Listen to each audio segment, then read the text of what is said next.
Yugioh, a series that has excited fans since its creation in 1996.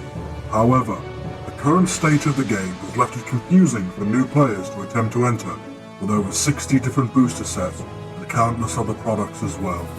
To this end, an ex-competitive player shall take on the challenge of attempting to get back into the game. He shall receive £30 to spend on cards.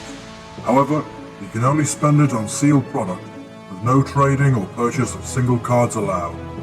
He must rely on his own hands, luck, and the heart of the cards to provide what he needs. Welcome to Breaking the Seal. Hello YouTube, and welcome to episode 3 of Breaking the Seal. Now I've got this package here, wonderfully sent for us by Magic Madhouse for all 30 of our British pounds. Can't really seem to find my box cutting knife or my package opening knife. Let me have a quick look around. No. What the hell is it? I had it here a moment ago.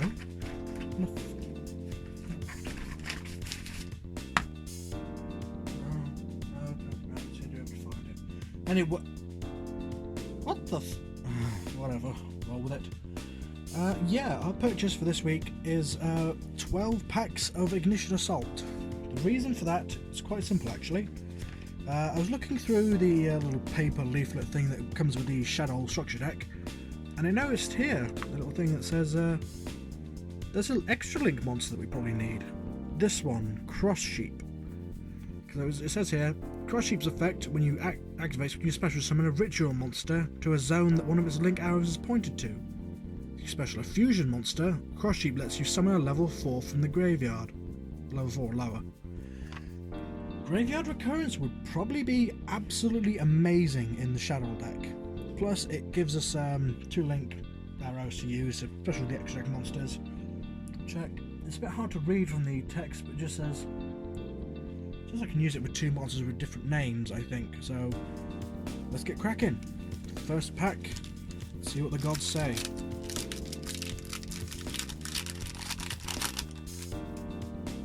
Right, first pack. Megalith Flag. Task Strike. Cataclysmic Crusted Calcifida. Oh, whatever.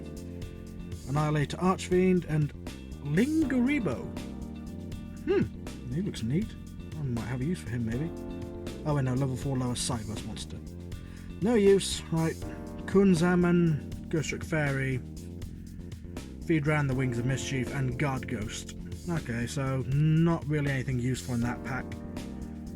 I think I've heard some people talking about how good Lingaribo is in certain decks, but yeah, we'll see. Right, pack number 3. Come on, baby, open up.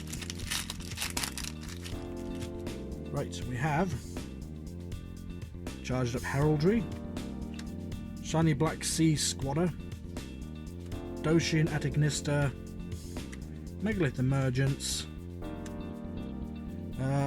Ancient Warrior Valiant Zangdi, and Jack O'Bolan. I did hear some talk about this guy. He's supposed to be very good in zombie decks. Put you to the side. Just a bit later. No, later. We'll look at all the shiny things we pull. Disposable learner device. I don't know how you do. Okay, 200 for each. I'll probably later. Obsessive Uvialoop. I can't pronounce it. A Water Leviathan Atignista. Okay, put that away. This back. Now, I'm really hoping that we do manage to pull the Cross Sheep. Also, I'm sorry if I'm opening these cards a bit weird. I'm currently having to weirdly position my my camera's tripod and such.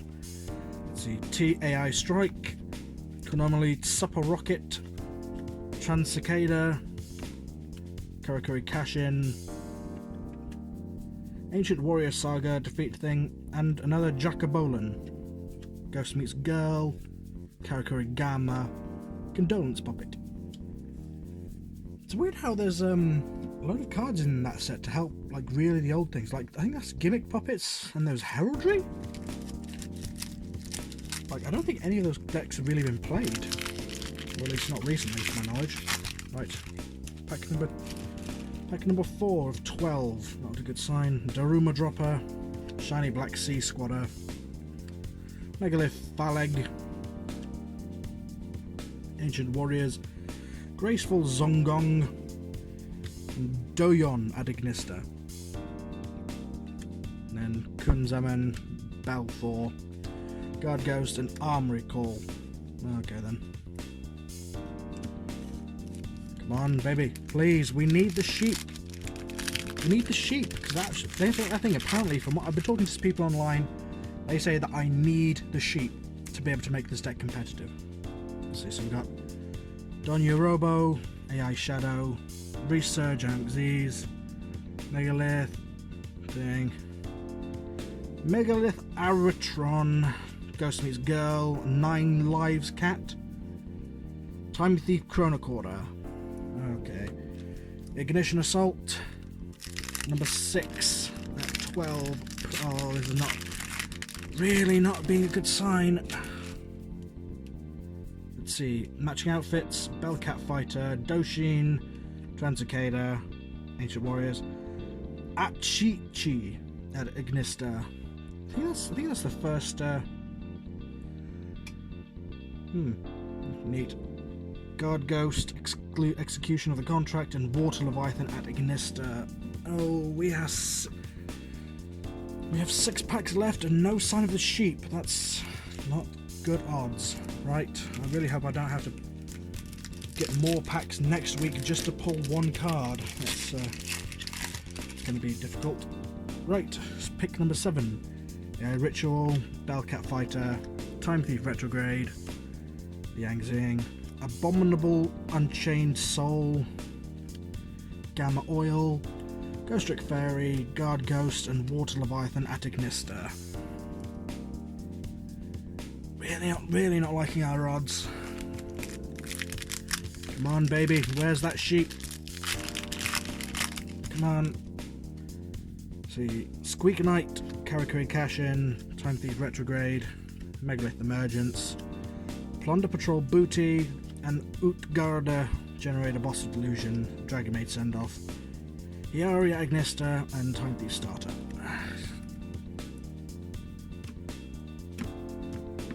Pray to the gods, please. Right, pack number... Oh, why is that one sticky? No, whatever.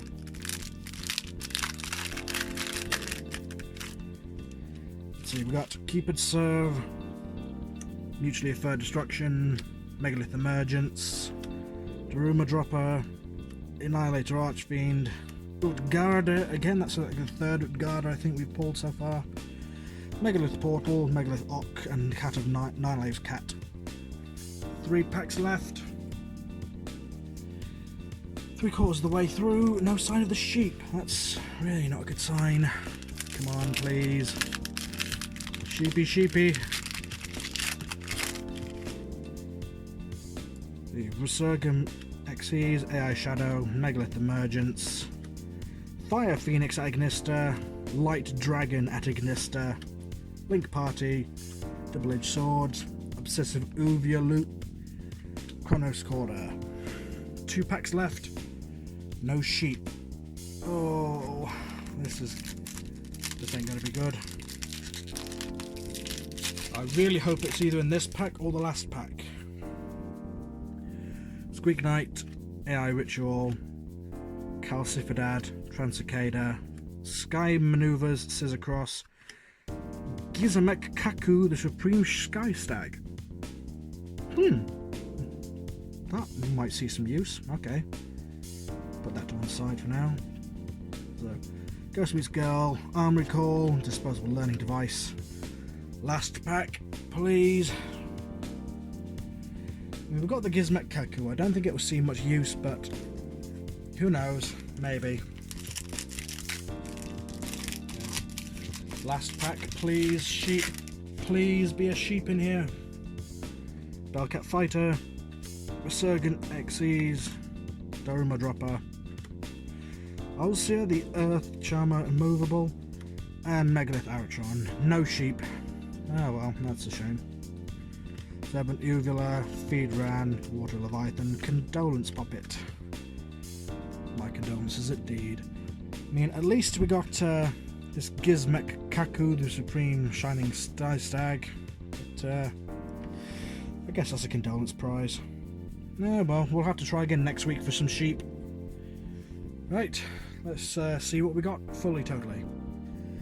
Right, in summary, we didn't get our cross sheep, but instead we got 2 Jacobolan, 2 Megalith Arrowtron, Abomination Unchained Soul, 2 Utgard Generator Boss of Delusion, an Light Dragon at Ignista, an Achi at Ignista, Lingaribo, a Doyo at Ignista, and Gizmek Kaku, the Supreme Shining Sky Stag.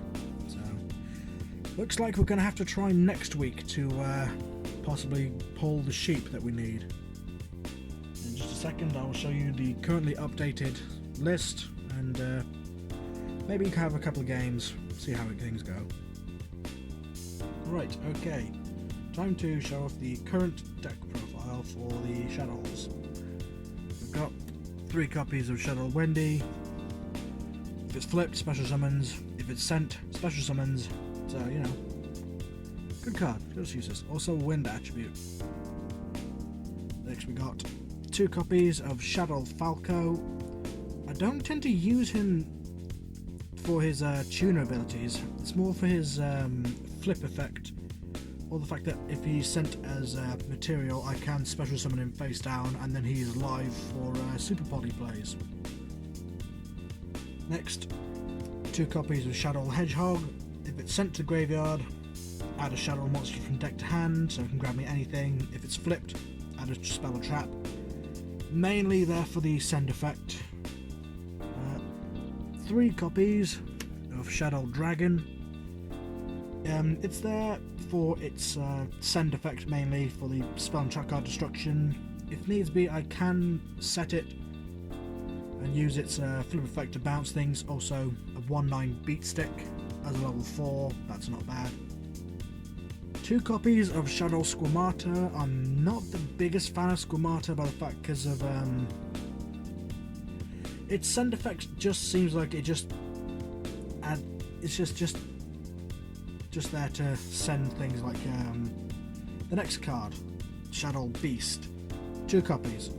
Honestly, sorry about that. Honestly, most of the time, if I need a special summon of Wendy, I tend to set a Shadow Beast.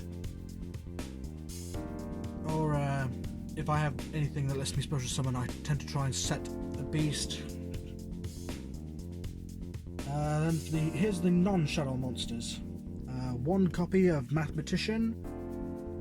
I've had some fun with this in that, in testing the hands, in that use the Mathematician, send some stuff in the deck, trigger its effects, then link them away into Landfrinker, so I have two link spaces open for extra deck plays.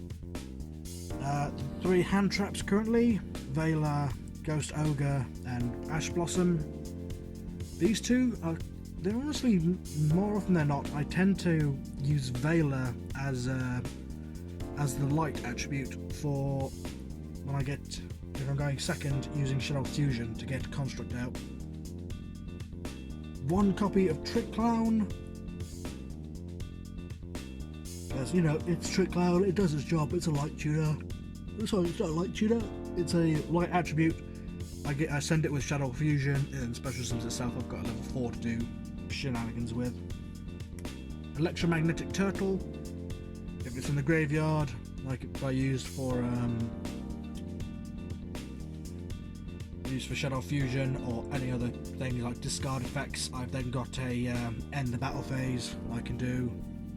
1 copy of BLS. You know, because it's BLS. There's quite a lot of lights in the deck, quite a lot of darks. Its effects can be used.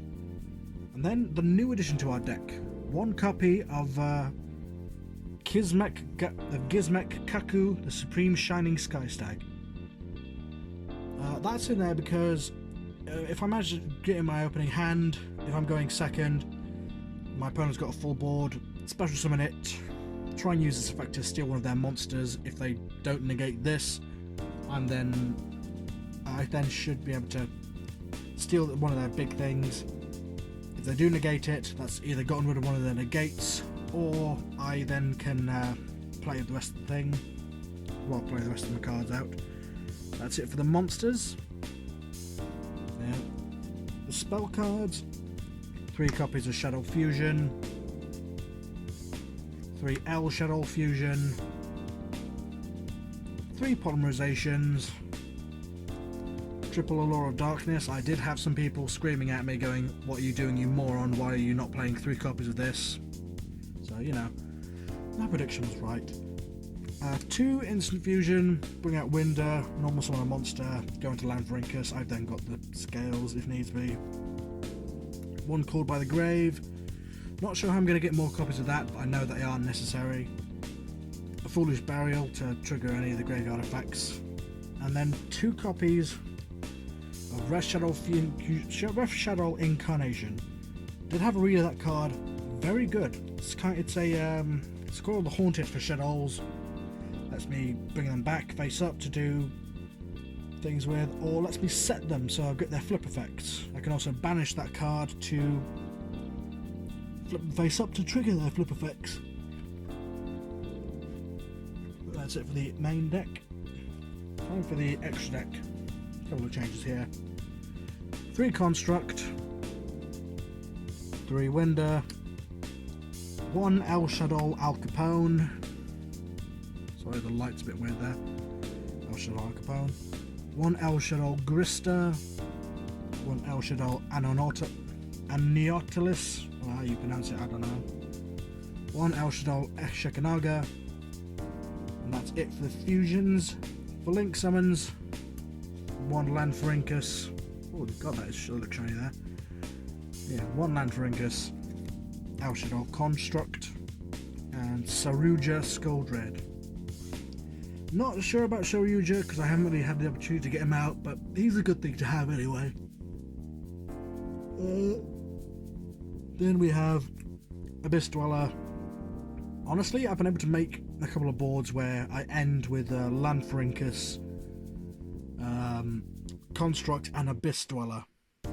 So that's been fun to play around with. And then finishing off, 1 copy of Bryonak. I haven't really bothered with a side deck for this because, well, not really that much of a threat to need the side deck at the minute.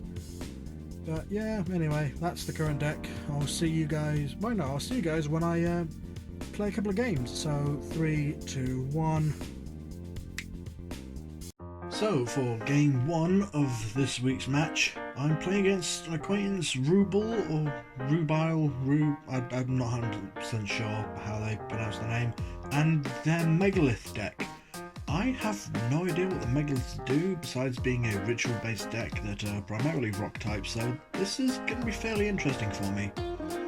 They open up with Senju, grabbing Megalith Ophi, and use an incantation to set themselves up with a nice tidy little field of monsters that they can ritual off. In quick succession, they bring out Ophi, Hagalith, and then proceed to make Gallant Granite. A card that I'm fairly certain isn't in the TCG yet, but whatever, this is a learning experience. And they end on a board of Gallant Granite, Haggith, and the Megalith Field spell. On my turn, seeing that they have an extra deck monster out, I can go ahead and make use Shadow Fusion to make Construct from deck. From there, I do my best to set up a decent board, and it's when I have Lanfrincus and Construct on the field that I learn something very interesting. The Megaliths can ritual summon themselves as a quick effect from hand. I had absolutely no idea they could do this, so they go ahead and drop Megalith Bethor, a Megalith that lets them blow up cards equal to the number of ritual monsters in the grave. So, goodbye my board presence. On the next turn, I Veiler the Gallant Granite, attempting to search for a monster and use a discarded electromagnetic turtle to stop the angry stone boy from punching me in the face. From then, the game gets a little bit annoying when I summon Winder in response to the activation of an incantation in hand, which locks us both to 1 special summon per turn, meaning that they have the ritual materials but they can't bring that out. Next turn I managed to flip my set Falco to bring back Construct, and I managed to sit pretty on Construct and Winder to win me game 1.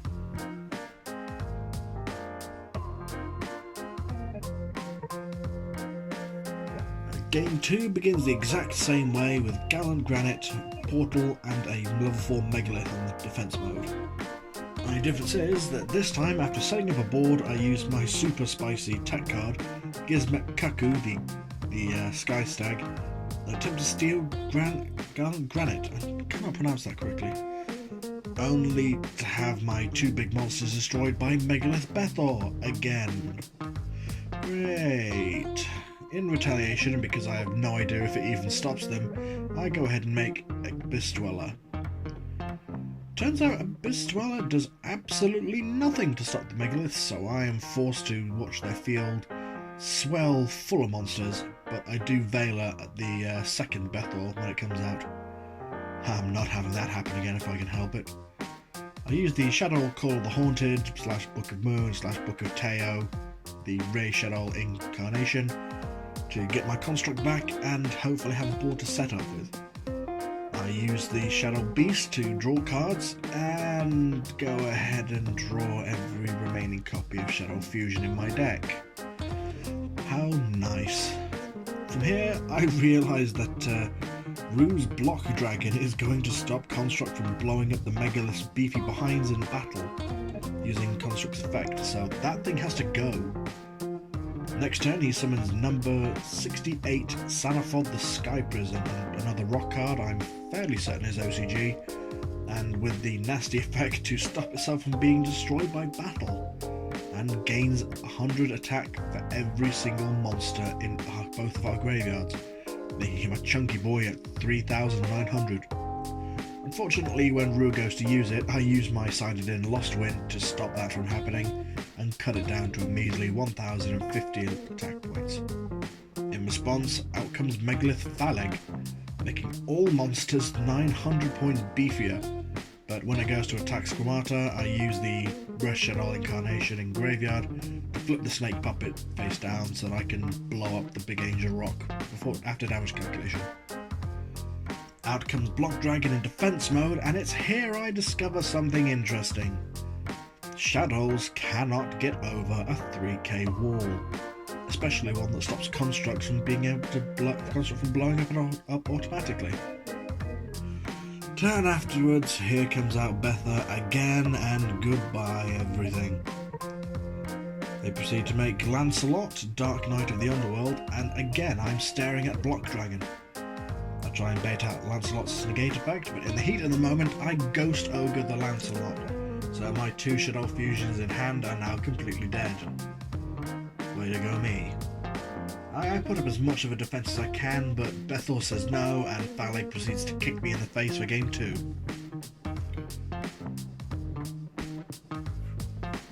On to game 3, and our first turns end up really differently. I think that Rue recognises that giving me an extra deck monster is bad, so I don't get any deck material fusioning this turn.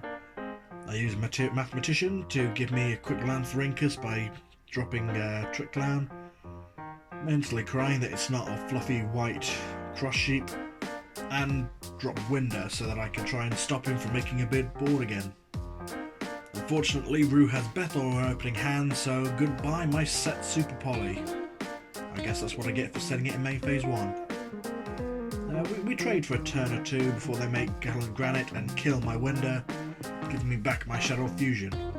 Now, how could I refuse the use of such a gracious gift, and out comes Construct. I flip my set Shadow Falco to get my Winder back for next turn and get rid of the annoying Stone Man. Next turn, however, here comes Sanaphod, but the Electromagnetic Turtle saves Falco from eating a chunky 3,600 attack. My turn, I Tribute Summon Beast, attack with Construct, and completely forget that Sanaphod's effect lasts until the end of my turn, so I lose my Construct. In retaliation, I do the first Synchro Summon of the deck and bring out Bryanak to bounce Sanaphod back to the extra deck. Of course, I pay for my transgression, and Block Dragon destroys my Bryanak. I use Land for Incus and Reshadow Wendy to try and get out Construct again, and I swing for 4,400, leaving them on 2-5. They bring out Block Dragon in defense mode, and I'm forced to sit there staring at it because I have no way of getting rid of it anymore. On Rue's turn, they discard Chalice Lime to summon out a Talismandra, which I Veiler, unknowingly giving me the win because that stops Talismandra from searching something that Rue can ritual summon. So Chalice Lime's effect activates and slaps Rue for 2,500 and wins me the very first match. So at the end of episode 3, it's time to tally up our current victory stats. We are currently sitting at 2 wins, 3 losses out of 5 games, which is giving us a total win-loss ratio of 40%. Hopefully by next episode I'll be able to beef up the deck a little bit more and hopefully boost those numbers up. So thank you for watching and goodbye.